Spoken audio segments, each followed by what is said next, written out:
Robbery Bob di mana kerjaannya Bob hanya menjadi pencuri konyol. Ternyata cerita di balik game ini nggak sederhana.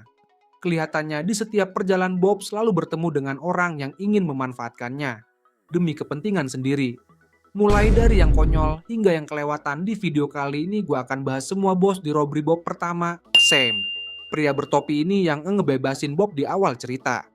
Awalnya kita mikir dia baik, ternyata ada maksud tersembunyi. Setelah ngebebasin Bob, Sam langsung meminta budinya dibalas. Padahal Bob sendiri nggak pernah minta dibebasin. Motif pencurian Bob pun sebenarnya cuma buat memenuhi keinginan Sam. Mulai dari nyuruh Bob nyuri komik edisi terbatas dari seorang bocah, surat perceraian, sampai resep masakan keluarga. Bahkan, Sam nekat nyuruh Bob mencuri warisan keluarganya sendiri sebagai bentuk balas dendam karena dia ditendang dari kartu keluarga. Sam ini punya hidup yang cukup rumit.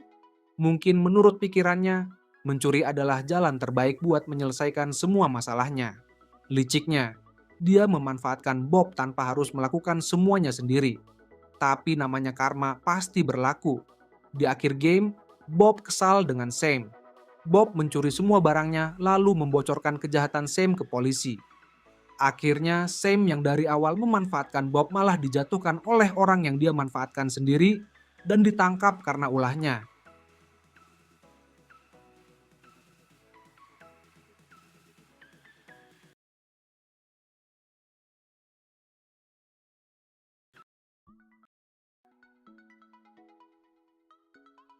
Beef, seorang preman yang bisa kita lihat di chapter 2. Walaupun mukanya nyermin, Beef itu cuma berandalan yang berpikir menggunakan otot buat mendapatkan apa yang dia mau.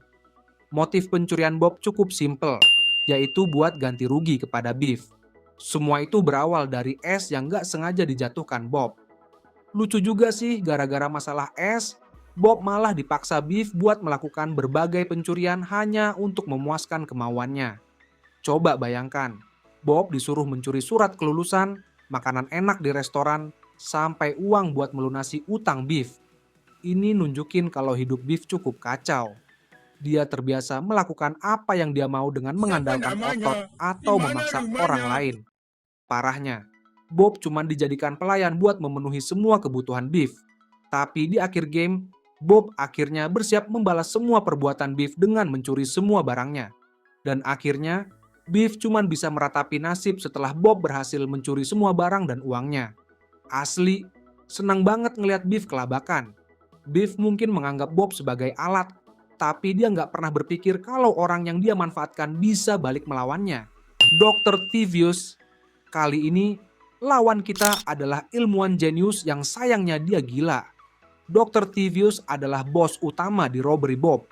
Motif pencurian Bob adalah untuk membantu Dr. Thievius melaksanakan rencana jahatnya. Tepatnya, saat Bob ditangkap oleh Dr. Thievius untuk dijadikan pesuruh atau alatnya, Bob langsung diterjunkan untuk mencuri berbagai hal, seperti bahan kimia, komponen khusus, dan kode rahasia untuk membuat alat Dr. Thievius, yaitu senjata pengendali pikiran seluruh manusia di dunia. Waduh, seram amat. Untungnya rencana jahat Dr. Thievius gagal karena di akhir game, Bob nggak sengaja kepencet penghancur markas Dr. Thievius dan membuat semua isinya, termasuk Dr. Thievius, meledak.